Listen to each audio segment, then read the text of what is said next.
Kita adalah orang-orang yang tangguh dalam iman. Dan pada saat yang sama kita memperdayai mereka yang lain. Mereka yang kelihatan lemah dan tidak berdaya. Bapak, Mama, dan saudara-saudaraku yang terkasih, kita jumpa kembali dalam mimbar UBB Gemit. Shalom. Kita akan membaca dan merenungkan firman Tuhan hari ini menurut Injil Matius pasal 18 ayat 6 sampai dengan 11. Tapi sebelumnya mari kita mohon pertolongan Roh Kudus dalam doa. Mari kita berdoa. Bapa manis yang di sorga, Bapa yang kami sembah lewat Tuhan kami Yesus Kristus. Hari ini kami mau dengar firman-Mu, supaya kami dari firman-Mu kami belajar tentang bagaimana seharusnya kami hidup dan bagaimana kami tidak menjadi batu sandungan bagi sesama kami. Karena itu terangi hati kami dengan Roh Kudus-Mu.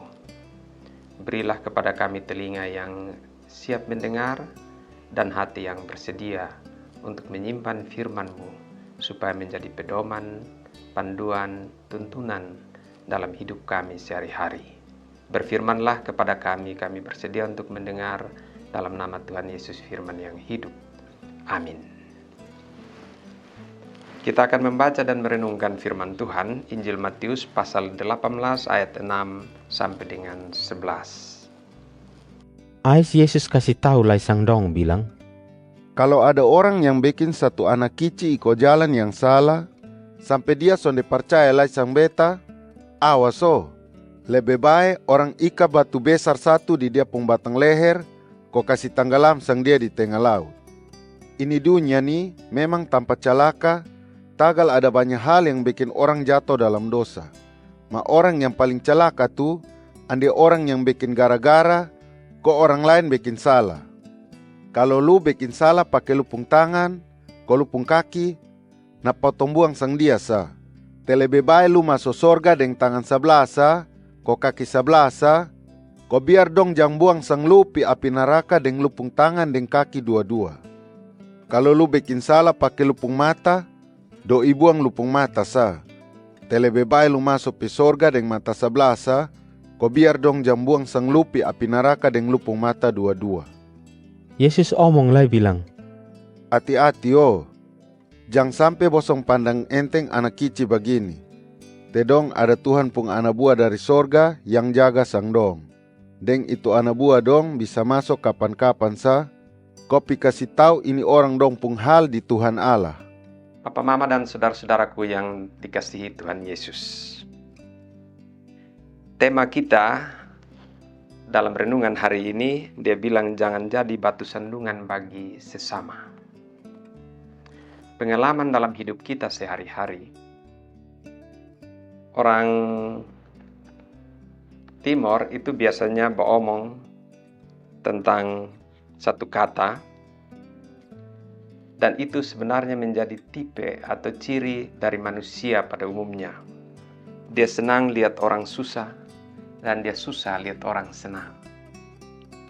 Artinya bahwa dalam hidup sehari-hari, ada orang yang berlomba-lomba untuk menjadi lebih baik dari orang lain, berlomba-lomba untuk dia yang dipuji, dia yang dihormati, pada saat yang sama dia mengabaikan orang di sekitarnya, dan dia lebih senang lihat orang ada dalam celaka, bahaya, ataupun ada dalam ketidakberdayaan hidup. Tetapi dia sebaliknya dia juga sangat susah kalau dia lihat ada orang lain yang lebih dari dia. Saudara-saudara yang terkasih, di zaman yang penuh dengan informasi seperti sekarang ini, itu penyesatan bisa ada di mana-mana.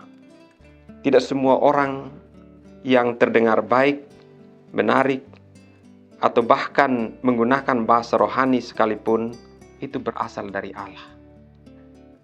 Tapi dia bisa menggunakan kesempatan untuk menyatakan atau memamerkan kebaikan-kebaikannya sebenarnya untuk menyesatkan orang lain. Kita ingat peristiwa di Taman Eden. Waktu manusia ditempatkan di Taman Eden, itu sebenarnya Allah mengingatkan Allah memberi kebebasan kepada manusia untuk semua pohon di dalam taman itu boleh dimakan. Hanya pohon pengetahuan yang baik dan yang jahat itu jangan dimakan. Tetapi waktu ular bertemu dengan perempuan, dia balik kata-kata itu. Tuhan Allah bilang semua boleh kamu makan, tetapi ular bilang begini, tentulah Allah berfirman, semua pohon di taman ini jangan kamu makan. Jadi dia kasta bolak-balik ini kata-kata yang membuat Hawa bingung. Lalu Hawa cepat-cepat protes bilang, tidak, kami boleh makan semuanya. Hanya pengetahuan yang baik dan yang jahat itu yang boleh kami makan. Dan sebenarnya ini kesempatan untuk ular menjerat Hawa. Masuk ke dalam perangkapnya hanya dengan bahasa yang sedikit dipelintir.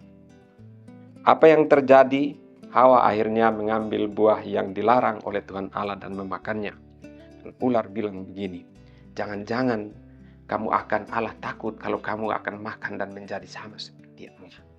Siapa yang sudah mau menjadi seperti Allah? Keinginan-keinginan ini kuat ada pada manusia. Dan iblis melalui ular menggunakan cara ini untuk menjatuhkan manusia. Papa, Mama, dan saudara semua yang saya kasih dalam Tuhan Yesus. Dalam bagian ini, bacaan kita, Yesus memberikan peringatan yang sangat serius tentang batu sandungan. Yang dimaksud bukan hanya anak-anak yang secara usia menjadi batu sandungan bagi mereka, tetapi juga termasuk orang-orang yang sederhana imannya, atau mereka yang masih bertumbuh dalam percaya kepada Yesus Kristus. Yesus menunjukkan betapa berharganya setiap orang di hadapan Allah. Karena itu jangan sekali-kali kamu menjadi batu sandungan bagi mereka. Justru sebaliknya kamu harus ada bersama-sama dengan mereka. Mendampingi, menopang, menolong mereka untuk bertumbuh dalam iman yang kuat, iman yang teguh. Batu sandungan adalah segala sesuatu yang menyebabkan orang lain jatuh ke dalam dosa. Bisa saja melewat kata-kata kita, lewat pikiran, perkataan kita, bisa juga melewat perbuatan-perbuatan kita. Melalui seluruh sikap yang kita tonjolkan, tanpa sadar atau tidak sadar, kita bisa menjadi batu sandungan bagi mereka. Membuat iman mereka menjauh dari Tuhan. Batu sandungan dapat berupa perkataan yang melukai, teladan hidup yang buruk, penyalahgunaan wewenang, dan sikap yang membuat orang lain kecewa terhadap persekutuan, terhadap kekristenan. Yesus juga berbicara tentang memotong tangan atau menjungkil mata. Sebenarnya dalam bagian ini, ini hanya sekedar bahasa kiasan yang menekankan pentingnya menyingkirkan apapun yang membawa kita kepada dosa. Tuhan tidak sedang mengajarkan tindakan melukai diri sendiri, melainkan mengajak kita untuk mengambil langkah yang tegas terhadap kebiasaan, relasi, atau sikap yang menjauhkan kita daripadanya. Pemama dan saudara-saudara yang saya kasihi dalam Tuhan Yesus, di akhir bagian bacaan kita ayat 10 dan 11, Yesus mengingatkan agar kita tidak meremehkan anak-anak kecil atau orang-orang yang lemah. Setiap orang memiliki nilai yang besar di mata Allah. Gereja dipanggil menjadi tempat yang aman, penuh kasih, dan mendukung pertumbuhan iman, dan bukan sebaliknya, tempat yang membuat orang menjadi tersandung. Penyesatan sering tidak muncul dari apa yang jelas-jelas salah. Kadang-kadang dia datang sebagai setengah kebenaran yang dicampur dengan kesalahan. Kalau kita tidak menyaringnya dengan hati-hati, setiap informasi yang kita dengar, maka kesempatan untuk disesatkan menjadi sangat terbuka. Alkitab juga mengingatkan kepada kita bahwa penyesat selalu ada di mana-mana. Tetapi yang terpenting dari itu adalah bahwa di dalam Alkitab para penyesat tidak mendapat tempat di hadapan Allah. Malah dengan sangat tegas kita diingatkan bahwa kalau ada anggota tubuhmu yang menjadi sumber penyesatan, maka potonglah, potong buang. Orang Timur bilang kalau lupung tangan menjadi penyesat, potong buang. Kalau lupung mata itulah yang menjadi penyesat, cungkil buang. Karena lebih baik kamu masuk ke dalam kerajaan sorga dengan keadaan yang tidak utuh, daripada kamu utuh tetapi kamu tidak masuk ke dalam kerajaan sorga oleh karena tubuhmu yang menyesatkan, atau anggota tubuhmu yang menyesatkan tubuhmu secara keseluruhan. Ada banyak motif kenapa orang mau menjadi penyesat. Saya mencatat beberapa hal. Yang pertama, ada keinginan untuk berkuasa. Dengan menjadi penyesat, maka orang-orang yang disesatkan itu menjadi tunduk kepada mereka yang berkuasa. Karena mereka tidak berdaya apa-apa. Dong bilang, betsupe yang depung ekor. Dan karena itu, dia tidak akan lari di mana-mana. Keinginan untuk berkuasa dan memiliki pengaruh yang kuat membuat orang cenderung untuk menyesatkan yang lain supaya dia kelihatan lebih benar. Yang kedua, supaya orang memperoleh keuntungan secara material. Jadi kita ingat di kampung-kampung, di pelosok-pelosok, di desa-desa, di tempat di mana kita berada, di timur misalnya, itu banyak orang datang bertemu dengan anak-anak muda di kampung-kampung dan menawarkan pekerjaan yang lebih baik di kota. Di kota-kota besar, di Jakarta, di Surabaya, di Medan, atau bahkan sampai ke luar negeri. Orang bilang dia mulu manis. Dia kasih tahu bilang, kalau kamu datang ikut beta, nanti kamu akan dapat pekerjaan yang lebih baik. Sehingga kamu sudah jadi orang susah lagi. Kamu juga bisa punya barang-barang yang selama ini kamu rindukan, tapi kamu sudah bisa beli karena kamu sudah ada duit. Itu orang bilang mulut manis. Tapi sebenarnya dalam hati supaya dia mendapat materi yang lebih besar. Dia menyesatkan anak-anak muda ini dengan membawa mereka bukan sampai sana dan dapat pekerjaan yang layak dan gaji yang sesuai dengan yang dijanjikan waktu dong masih ada di kampung. Tetapi dong malah dijual, diperdagangkan, dan nasib mereka sudah tentu bukan hanya di dalam negeri, tapi juga di luar negeri. Orang bulu manis, orang-orang seperti ini orang-orang menyesatkan yang tidak layak di hadapan Allah dan tidak mendapat tempat dalam kerajaan surga. Karena apa? Motif mereka untuk mencari keuntungan material. Yang ketiga adalah kesombongan dan merasa diri paling benar. Seringkali ini juga ada di dalam kehidupan kita sebagai persekutuan. Kadang-kadang kita merasa menjadi orang yang paling benar dari yang lain. Kadang-kadang kita merasa bahwa kita, orang lain tidak sama dengan kita. Kita adalah orang-orang yang setia. Kita adalah orang-orang yang tangguh dalam iman. Dan pada saat yang sama kita memperdayai mereka yang lain. Mereka yang kelihatan lemah dan tidak berdaya. Motif seperti ini juga adalah penyesat. Tidak mendapat tempat dalam kerajaan surga.